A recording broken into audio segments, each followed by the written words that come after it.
Je regarde l'ocre de cette façade ancienne. Le soleil découpe les angles des tuiles vernissées. Tu marches un peu devant, comme d'habitude, cherchant le cadre idéal pour ton objectif.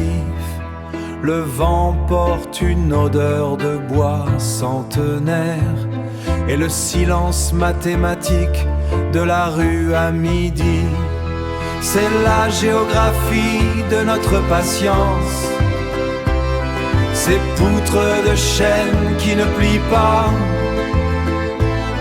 Le temps glisse sur le crépi rose pendant que nous, on cherche l'équilibre. On traverse le petit pont de pierre sur la loque. L'eau reflète les balcons lourds de géranium. Tu prétends que rien ne bouge vraiment ici. Pourtant la fibre travaille sous le vernis épais. Il respire avec les saisons, exactement comme nous, tentant de maintenir la structure verticale. C'est la géographie de notre patience. Ces poutres de chêne qui ne plient pas. Le temps glisse sur le crépi rose pendant que nous, on cherche l'équilibre. Le calcaire s'effrite lentement sur les bords, mais la charpente supporte encore tout le poids. Nous ne sommes pas des édifices classés, juste deux pas qui craignent l'érosion du temps qui s'écoule entre nos doigts serrés. C'est la géographie de notre patience. Ces poutres de chêne qui ne plient pas. Le temps glisse sur le crépi rose pendant que nous, on cherche l'équilibre. Le bleu du ciel sur le dire un mot de plus.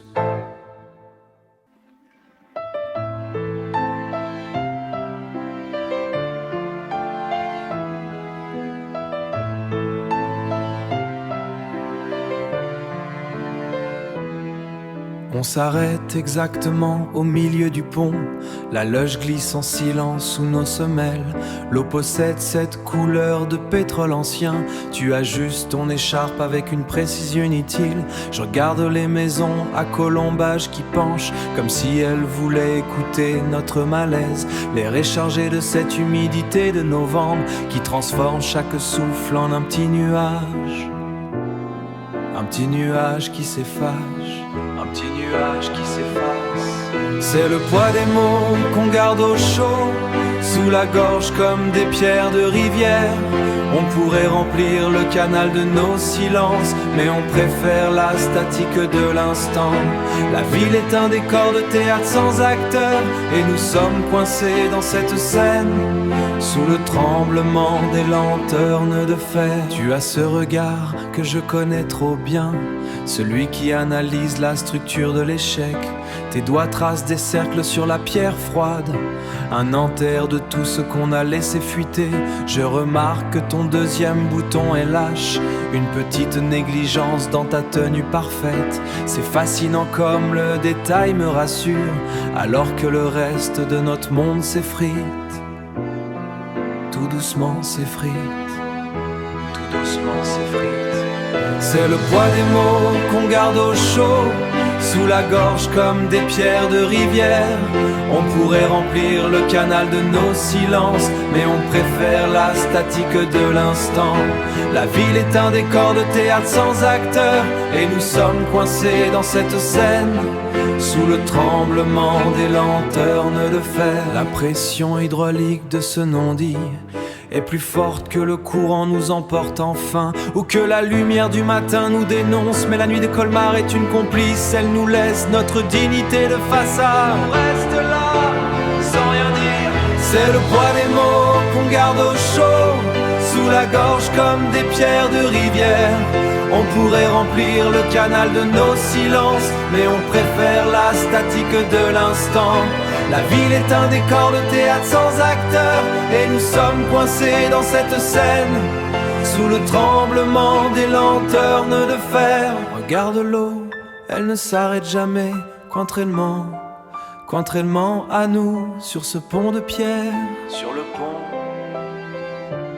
dans le noir.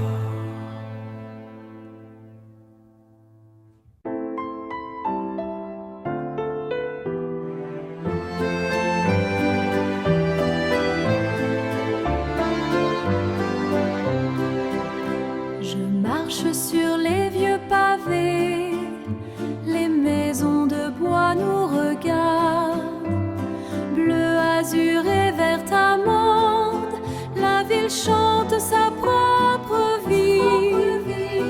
Le vent caresse les colombages sous le ciel qui commence à changer. Le ciel devient une aquarelle, rose tendre et orange vif sur les toits. La lumière embrasse la pierre, tout sert d'un feu de soie aux couleurs de notre terre. Les balcons débordent de fleurs, pétales rouges au vent léger. Le canal reflète les murs dans l'eau calme des images. Le temps s'arrête entre les rues où la beauté reste gardienne. Le ciel devient une aquarelle, rose tendre et orange vif sur les toits. La lumière embrasse la pierre, tout sert d'un feu de soie aux couleurs de notre terre. Le jour s'efface lentement, portant l'écho des anciens. Chaque fenêtre un témoin de la paix qui descend sur nous. Le ciel devient une aquarelle, rose tendre et orange vif sur les toits. La lumière embrasse la pierre, embrasse la pierre, tout sert d'un feu de soie aux couleurs de notre terre. La clarté change le monde, rose tendre et ange vif. Si doux, si bon, tout s'apaise enfin dans l'air d'Ardas.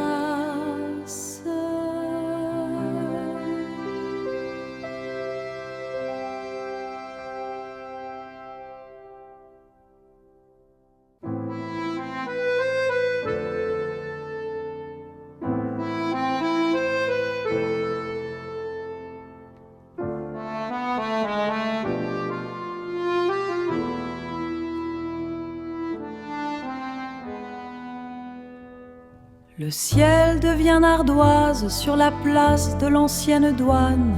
Le Riesling perle sur le verre, vestige de fraîcheur. Les maisons à colombages se serrent les coudes dans l'obscurité. Elles ont vu passer des siècles de bottes et soie. Je pose mon sac, le cuir craque comme une confidence. Si la solitude n'est pas un défaut, c'est une parure. Un homme passe, son pas résonne sur les pavés inégaux. La ville retient son souffle sous le poids du grès. La Logue glisse en silence sous le petit pont. Elle ne cherche pas l'éclat, elle préfère l'encre profonde. Les visages de ceux partis flottent à la surface. C'est un ruban de mémoire qui coule entre les murs. Je regarde l'eau, elle est lourde de prières. Pas besoin de lampe quand le passé occupe l'espace. Chaque reflet est un mensonge que la rivière raconte pour nous faire oublier que demain est à nos trousses.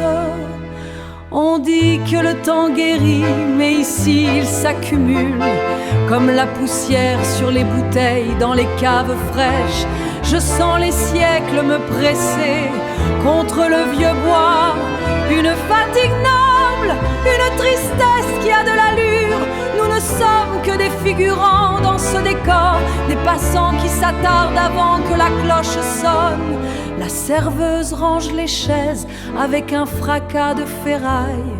Le soir est tombé pour de bon sur la Venise. Je vide mon verre, laissant l'amertume s'évaporer enfin.